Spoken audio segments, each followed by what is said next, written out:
This channel does not promote any violent, harmful, or illegal activities. All content provided by this channel is meant for an educational purpose only.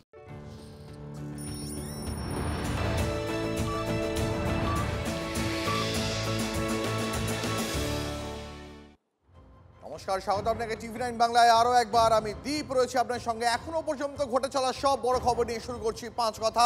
আর পাঁচ কথা শুরুতেই যে খবরের দিকে আমাদের নজর রাখতেই হবে, বাংলায় ডিটেনশন ক্যাম্প হবে না, এবার স্পষ্ট বার্তা মুখ্যমন্ত্রীর।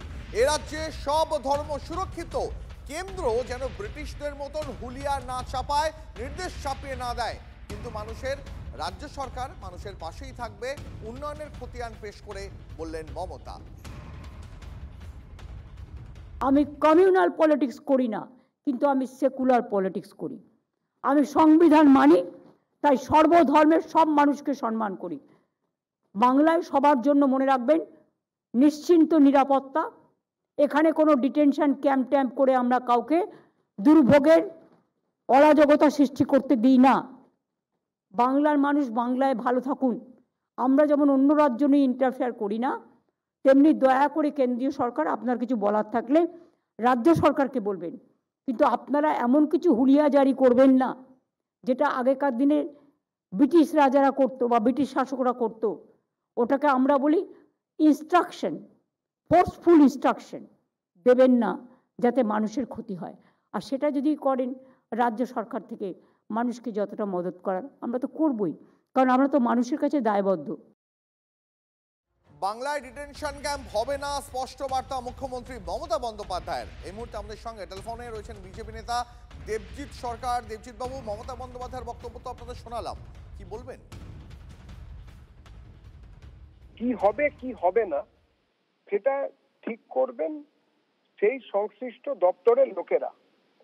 কেন্দ্রীয় সরকার ঠিক করবেন যে যারা অনুপ্রবেশকারী বাংলাদেশি মুসলিম, রোহিঙ্গা মুসলিম, তাদেরকে ডিটেনশন ক্যাম্পে রাখবে কি চিড়িয়াখানায় রাখবে, সেটা তো কেন্দ্রীয় সরকারের ব্যাপার। এ রাজ্যে বাইরের নাগরিক ঢুকলে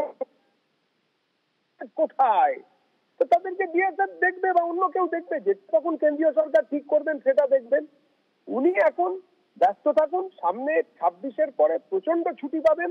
কিরম ভাবে 26-এর জুন মাসের পর থেকে ছুটিগুলো কাটাবেন, তৃণমূলের কর্মী নেতারা এই নিয়ে ব্যস্ত থাকুন। তৃণমূল যাচ্ছে, তৃণমূল হারছে, বিজেপি জিতছে, এটাই তো দেওয়াল লিখন। এ নিয়ে এখন আলোচনা করে কি হবে? বেশ, ধন্যবাদ আপনাকে প্রতিক্রিয়ার জন্য।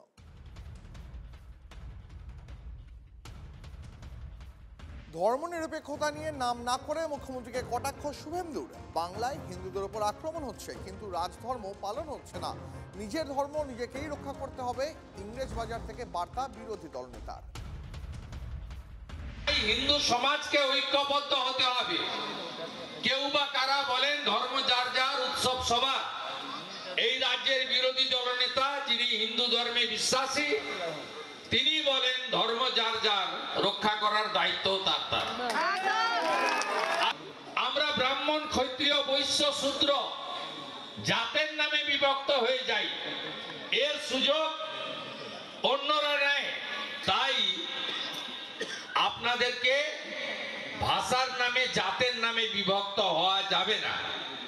আমাদেরকে শেষ করা হচ্ছে, আমাদের ধর্ম পালনে বাধা দেওয়া হচ্ছে।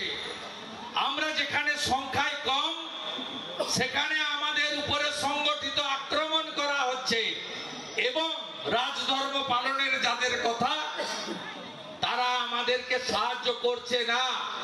ভোট ব্যাংকের রাজনীতির জন্য, তোষণের রাজনীতির জন্য। তৃণমূল মুখপাত্র অরূপ চক্রবর্তী এই মুহূর্তে রয়েছেন আমাদের সঙ্গে টেলিফোন লাইনে। অরূপ বাবু, শুভেন্দু অধিকারী তার অভিযোগ বাংলায় হিন্দুদের উপর আক্রমণ হচ্ছে, কিন্তু রাজধর্ম পালন হচ্ছে না, তাই নিজের ধর্ম নিজেকেই রক্ষা করতে হবে, ডাক দিলেন বিরোধী দলনেতা। আপনার প্রতিক্রিয়া? না, উনি একদম ঠিক কথা বলেছেন। বাংলার যে বিএলওরা মারা গেছেন তাদের মধ্যে একজন বাদে বাকি সবাই হিন্দু। বিএলওরা ভোটের কাজ করতে গিয়ে চাপে পড়ে আত্মহত্যা করতে বাধ্য হয়েছেন, এবং ওদের চাপ দিয়েছে শুভেন্দু অধিকারী। বাংলার হিন্দুদের উপরে মূলত এই চাপ বিএলওরা সহ্য করেনি। তার জন্য গতকাল যখন নির্বাচন কমিশনের দপ্তরে শুভেন্দু অধিকারী গিয়েছিলেন, বাংলার বিএলওরা তাকে ঘেরাও করে কালকে জুতো দেখিয়েছে, চুটি দেখিয়েছে, গো ব্যাক টু দিয়েছে। বাংলার মানুষ জানে এই বাংলা যেরকম রবীন্দ্রনাথের, এই বাংলা নজরুল ইসলামের, এই বাংলা যতটা লালন ফকিরের, এই বাংলা ততটাই দ্বিজেন্দ্রলাল রায়ের। স্বাভাবিকভাবে এই বাংলার মাটি কখনো ধর্মের ভিত্তিতে বিভাজিত আগেও হয়নি, আগামীতেও হবে না। শুভেন্দু অধিকারীর দল। কেন্দ্রের বিরুদ্ধে বঞ্চনার অভিযোগ করেও সহযোগিতাই চাইলেন মুখ্যমন্ত্রী। কেন্দ্র টাকা আটকে রাখলেও তাদের ধন্যবাদ, কেন্দ্র অপপ্রচার কুৎসা করলেও সহযোগিতা চাই। যুক্তরাষ্ট্রীয় কাঠামোয় শুধু ঝগড়া নয়, কাঁধে কাঁধ মিলিয়ে কাজ করা উচিত, নবান্ন সভাগৃহ থেকে আজ মন্তব্য মুখ্যমন্ত্রী। আমি জানি টাকা পয়সা আমরা পাচ্ছি না, আমাদের অনেক অসুবিধা হচ্ছে সংসার চালাতে। মহিলারা সংসারও চালায়, আবার সরকারও যখন চালায় তখন ওই লক্ষ্মীর ভাণ্ডারের মতোই কিভাবে ম্যানেজ করতে হয় সেটা সবাইকে নিয়ে ভাই বোনেরা মিলেই মিলিতভাবে করে, সেইভাবেই আমরা করছি। অনেক যন্ত্রণা, অনেক লাঞ্ছনা, অনেক বঞ্চনা থাকা সত্ত্বেও, তা সত্ত্বেও কেন্দ্রীয় সরকারকে বলবো অনেক ধন্যবাদ, আপনারা আমাদের টাকা আটকে রেখেছেন তার জন্য। তাতেও মনে রাখবেন, দয়া করে যতই অত্যাচার করুন, অপপ্রচার করুন, কুৎসা করুন, চক্রান্ত করুন, আমরা কিন্তু আপনাদের সাথে কোঅপারেশন চাই, আমরা নন কোঅপারেশন চাই না। আশা করি এটুকু আপনারা শুনতে পাচ্ছেন। এবং এটা পলিটিক্যাল মিটিং নয়, এটা গভর্নমেন্টের মিটিং। তাই government to government cooperative federalism সিস্টেমে সবাই আশা করে রাজ্য সরকার, কেন্দ্রীয় সরকার কাঁধে কাঁধ মিলিয়ে কাজ করবে, শুধু ঝগড়া করা নয়।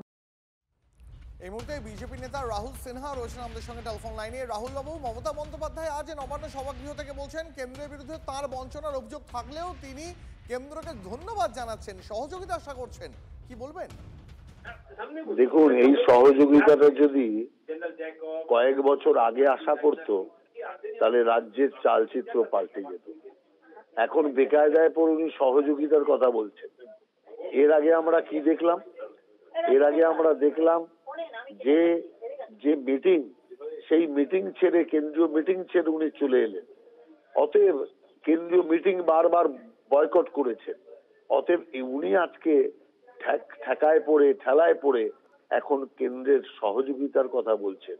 এই সহযোগিতাটা আগে হলে তাহলে 15 বছরের যে ওনার উন্নয়নের যে উনি পাঁচালী হাজির করেছেন, এই পাঁচালীতে মিথ্যাচার ভরতে হতো না, মিথ্যা সংখ্যা লাগাতে হতো না, সত্যিকারের উন্নয়ন হতো। আমরা বারবার সেই কারণে বলেছি যে কেন্দ্র আর রাজ্য উভয়ে মিলেমিশে কাজ করুক, রাজনীতির জায়গায় থাকুক, কারণ রাজ্যের আর রাজ্যবাসীর উন্নয়ন এটাই লক্ষ্য হওয়া উচিত। কিন্তু মুখ্যমন্ত্রী সর্বাগ্রে নিজের ইগো আর নিজের পার্টি স্বার্থকে আগে দেখেছেন বলেই আজকে রাজ্যের এই দুর্দশা। অনেক ধন্যবাদ আপনার প্রতিক্রিয়ার জন্য। কেন্দ্রের বিরুদ্ধে বঞ্চনার অভিযোগ করেও সহযোগিতা চাইলেন মুখ্যমন্ত্রী মমতা বন্দ্যোপাধ্যায়। কেন্দ্র টাকা আটকে রাখলেও তাদের ধন্যবাদ, কেন্দ্র অপপ্রচার কুৎসা করলেও সহযোগিতা চাই। যুক্তরাষ্ট্রীয় কাঠামোয় শুধু ঝগড়া নয়, কাঁধে কাঁধ মিলিয়ে কাজ করা উচিত, মন্তব্য মুখ্যমন্ত্রী।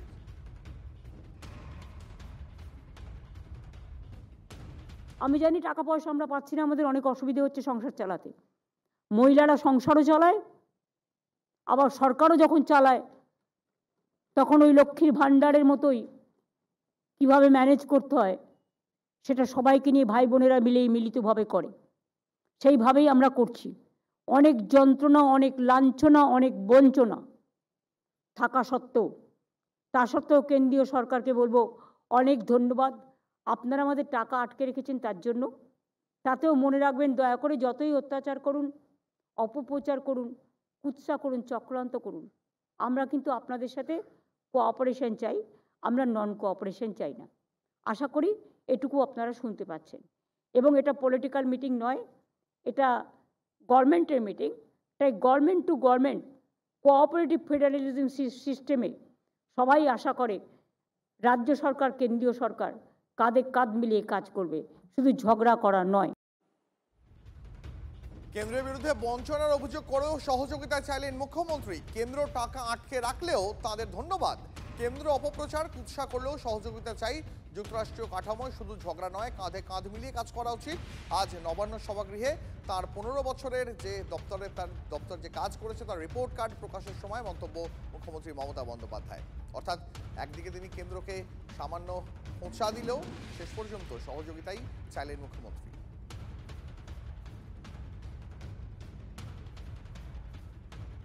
তৃণমূল জমানায় 1,72,00,000 মানুষ দারিদ্র সীমার উপরে উঠে এসেছে। 14 বছরে রাজ্যে 2 কোটিরও বেশি কর্মসংস্থান হয়েছে। উন্নয়নের খতিয়ান পেশ করতে গিয়ে বললেন মুখ্যমন্ত্রী 2 লক্ষ কোটি টাকারও বেশি বিনিয়োগের সম্ভাবনা বাংলায়। 1 লক্ষ কর্মসংস্থান আরও তৈরি হবে বললেন মমতা।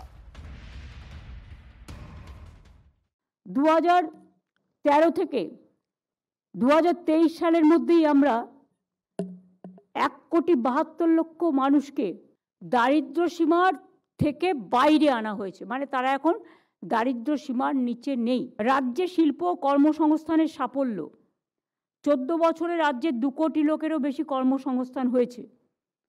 সারা দেশে আমরা বেকারত্বের স্থান 40% কমিয়েছি। অর্থনৈতিক করিডর 6টি হচ্ছে, এর মধ্যে 2 লক্ষ কোটি টাকার বেশি বিনিয়োগের সম্ভাবনা হয়েছে। এখানে 1 লক্ষ কর্মসংস্থান আরও তৈরি হবে। দুর্গাপুজো সহ অসংখ্য মেলা উৎসব থেকে 1 লক্ষ কোটি টাকার ব্যবসা ও অসংখ্য কর্মসংস্থান হয়েছে। আমরা ইউনিসেফের আমরা যেটা ইউনেস্কোর ইনট্যাঞ্জিবল হেরিটেজ তকমাও পেয়েছি, কন্যাশ্রী ইউনাইটেড নেশনসও পেয়েছি। এরকম অনেক তকমাই বাংলার মডেলে যুক্ত হয়েছে। বাংলা এখন সারা ভারতবর্ষের মডেল। কর্মসংস্থান নিয়ে পাল্টা মুখ্যমন্ত্রীকে আক্রমণ বিরোধী দলনেতার। রাজ্যে কাদের চাকরি হয়েছে তাদের নাম ঠিকানা জানতে চাইলেন শুভেন্দু অধিকারী। তিনি কাদের চাকরি দিয়েছেন নাম, বাবার নাম, ঠিকানা দিয়ে সম্পূর্ণ তালিকা প্রকাশ করুন। এই মুখ্যমন্ত্রী বামফ্রন্টের রেখে যাওয়া 1 কোটি বেকারকে 2,15,00,000 বেকারে পরিণত করেছেন। এই মুখ্যমন্ত্রী 15 সালে শেষ এসএসসি পরীক্ষা হয়েছিল, 17তে লাস্ট পিএসসি হয়েছিল। দীর্ঘ 8-9 বছর ধরে কোনো পরীক্ষা হয়নি, চাকরি হয়নি, চাকরি চুরি হয়েছে। যে মুখ্যমন্ত্রী ডবল চাকরি দিবে বলেছিল, সেই মুখ্যমন্ত্রীর আমলে 4 ডবল চাকরি চলে গেছে লোকেদের, এটা সবাই দেখেছে। মুখ্যমন্ত্রীকে প্রশ্ন করছে বিরোধী দলনেতা 51টা কর্মবিনিয়োগ কেন্দ্র বন্ধ কেন? মুখ্যমন্ত্রীকে প্রশ্ন করছে বিরোধী দলনেতা যুবশ্রীর কি হলো? এমপ্লয়মেন্ট ব্যাংক 1500 টাকা করে বেকার ভাতা আপনি বন্ধ করে দিয়েছেন, আপনি কাউকে পাননি।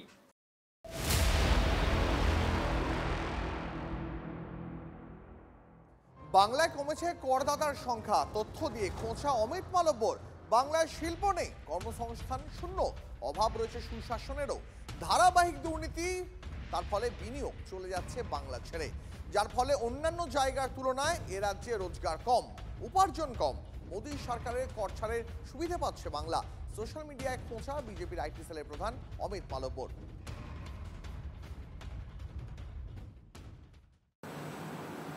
2024-25 সালে অ্যাসেসমেন্ট ইয়ার, যেটা গত মার্চ মাসে শেষ হয়েছে, তাতে যে বৃদ্ধি হয়েছিল তার আগের বছর থেকে, সেই বৃদ্ধির হার আগের 2.5 থেকে 3 লাখের জায়গায় 2 লক্ষ হয়েছে। আপনারা প্রশ্ন করবেন কেন বাড়া কমে গেল? কেন বাড়া কমে গেল? হচ্ছে মোদী সরকার ইনকাম ট্যাক্সে ছুট দিয়েছে। তো পশ্চিমবঙ্গের মধ্যবিত্ত মানুষের যদি ট্যাক্স থেকে ছুট হয়, তা একটা রিলিফ হলো, ট্যাক্স রিলিফ। এটা মোদী সরকারের একটা উপহার। মোদী সরকার চিরকালই বলেছে যে সবকা সাথ, তো মোদী সরকার মধ্যবিত্তদের সাথে আছে। প্রধানমন্ত্রী দুহাত ভরে রাজ্যকে দিয়েছেন, আপনি কেন্দ্রের সঙ্গে অসহযোগিতা করেন, পাল্টা আক্রমণে শুভেন্দু অধিকারী।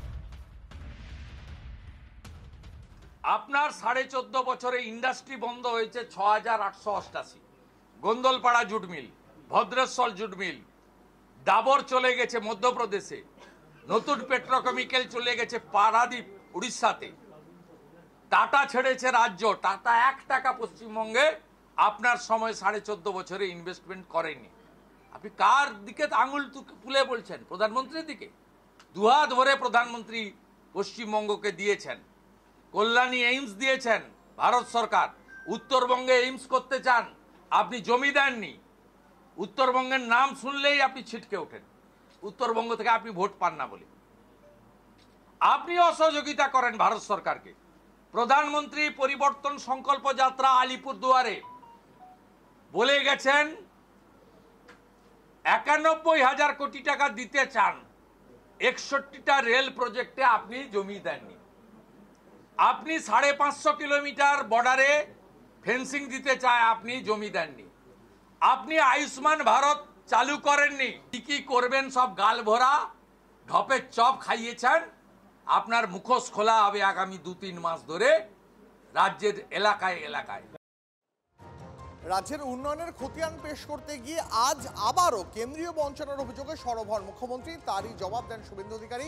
শুভেন্দু অধিকারী বক্তব্য আপনাদের শোনালাম। এবার শোনায় মুখ্যমন্ত্রী মমতা বন্দ্যোপাধ্যায় তিনি কেন্দ্রীয় বঞ্চনার বিরুদ্ধে কি অভিযোগ তোলেন আজ নবান্ন থেকে। গ্রামীণ রাস্তা তৈরিতে আমরা ১ নম্বর ছিলাম পরপর ৪ বছর। আবাস যোজনায় আমরা ১ নম্বর ছিলাম পরপর ৪ বছর। নারেগায় আমরা ১ নম্বর ছিলাম পরপর ৪ বছর। কি বলবো বলুন? আমরা তো কেন্দ্রীয় সরকারের কাছ থেকে এখনো পর্যন্ত ১,৮৭,০০০ কোটি টাকার বেশি পাই। আমাদের টাকাটা এখনো দিচ্ছে না। আশা করব তারা দেবেন। কবে আর দেবেন? ইলেকশন তো এসে যাচ্ছে। এরপরে কি ফেব্রুয়ারিতে ছাড়বেন, ছেড়ে বলবেন টাকাটা মার্চে খরচ হলো না, ফিরে গেল? তখন তো আর খরচা করার টাইমও থাকবে না। প্রসেস আছে তো, বছরের টাকা বছরে খরচা করতে হয় ফাইন্যান্সিয়াল ইয়ারে। চালাকিটা আমরাও বুঝি। আমি জানি টাকা পয়সা আমরা পাচ্ছি না, আমাদের অনেক অসুবিধে হচ্ছে সংসার চালাতে। মহিলারা সংসারও চালায়, আবার সরকারও যখন চালায় তখন ওই লক্ষ্মীর ভাণ্ডারের মতোই কিভাবে ম্যানেজ করতে হয় সেটা সবাইকে নিয়ে ভাই বোনেরা মিলেই মিলিতভাবে করে। সেইভাবেই আমরা করছি। অনেক যন্ত্রণা, অনেক লাঞ্ছনা, অনেক বঞ্চনা থাকা সত্ত্বেও, তা সত্ত্বেও কেন্দ্রীয় সরকারকে বলবো অনেক ধন্যবাদ। আপনারা আমাদের টাকা আটকে রেখেছেন তার জন্য।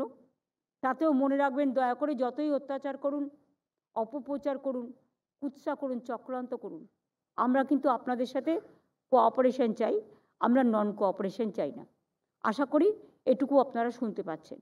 এবং এটা পলিটিক্যাল মিটিং নয়, এটা গভর্নমেন্টের মিটিং। তাই government to government cooperative federalism সিস্টেমে সবাই আশা করে রাজ্য সরকার কেন্দ্রীয় সরকার কাঁধে কাঁধ মিলিয়ে কাজ করবে, শুধু ঝগড়া করা নয়। মৃত এবং অসুস্থ বিএলওদের জন্য ক্ষতিপূরণের ঘোষণা মুখ্যমন্ত্রীর। যে বিএলওরা মারা গেছেন তাদের পরিবারকে ২ লক্ষ টাকা, অসুস্থদের ১ লক্ষ টাকা ক্ষতিপূরণ। এসআইআর আতঙ্কে যাদের মৃত্যুর অভিযোগ তাদের জন্য একই ক্ষতিপূরণের ঘোষণা। প্রতিটি মৃত্যুরই তদন্তের দাবি বিরোধী দল নেতার। অনেক মানুষ মারা গেছে ইতিমধ্যেই, দুঃখে সুইসাইড করে, এসআইআরে। তাদের জন্য আমরা পুরো সমবেদনা জানাই। আমার বিএলওরাও মারা গেছে। বিএলওদের প্রত্যেকটা পরিবার যারা মারা গেছে ২ লক্ষ টাকা করে অলরেডি 2টো পরিবারে দেওয়া হয়েছে, একটা বাকি আছে, যদি কেউ নিতে চায় দিয়ে দেবো। কারণ অনেকে আবার সম্মানের সাথে এটা কেউ নিতেও চায় না, তারা যদি রাজি থাকে। আর যারা অসুস্থ হয়ে হসপিটালে ভর্তি আছে 1 লক্ষ টাকা করে দিয়ে দাও। আর একটা হচ্ছে এসআইআরে যারা মারা গেছে, আইদার সুইসাইড অর ট্রমায় অর এখনও স্ট্রোকে ভর্তি আছে। ৩৯ জন মারা গেছে এখনো পর্যন্ত যতটুকু আমার নলেজে আছে। 13 জন হসপিটালে সিরিয়াস আছে ইনক্লুডিং বিএলও। আর 3 জন হচ্ছে যারা সুইসাইড কমিট করতে গেছিল সিরিয়াস আছে। এদের সবাইকে যারা মারা গেছে 2 লক্ষ টাকা করে, আর যারা আহত আছে 1 লক্ষ টাকা করে তাদের দিয়ে দাও, যাতে তাদের পরিবারগুলো অন্তত ভাবে যে সরকার দুর্দিনে তাদের পাশে আছে। আমরা যখন অ্যাক্সিডেন্টেও থাকি, দুর্যোগেও থাকি, দুরারোগেও থাকি, দুর্ভোগেও থাকি, তখন এটা আমাদের সামাজিক দায়িত্ব। নিরপেক্ষ তদন্ত দাবি করছি। কাদের চাপে মারা গেল? তৃণমূলের চাপে? মৃত অবৈধ ভুয়া ভোটার রাখার জন্য সবচেয়ে বেশি যদি কেউ চাপ দিয়ে থাকে, বিডিওরা চাপ দিয়েছে, তৃণমূলের নেতারা চাপ দিয়েছে। নিরপেক্ষ সংস্থাকে দিয়ে, সিটিং বিচারপতিকে দিয়ে তদন্ত করে কার চাপে যদি মারা যায়, সত্যি মিথ্যা আমি জানি না, এই সময়কালে কেউ অসুস্থ হয়েও মারা যেতে পারে। কোচবিহারে একজন দুর্ঘটনাতেও মারা গেছে, রোড অ্যাক্সিডেন্ট। আমি নিরপেক্ষ তদন্ত দাবি করছি। চাপ যদি কেউ দিয়ে থাকে, তৃণমূলের নেতারা দিয়েছে। চাপ যদি কেউ দিয়ে থাকে, দলদাস এক শ্রেণীর ভিডিও যারা ইআরও আছেন তারা দিয়েছেন। ভারতীয় জনতা পার্টির সঙ্গে এর কোনো সম্পর্ক নেই।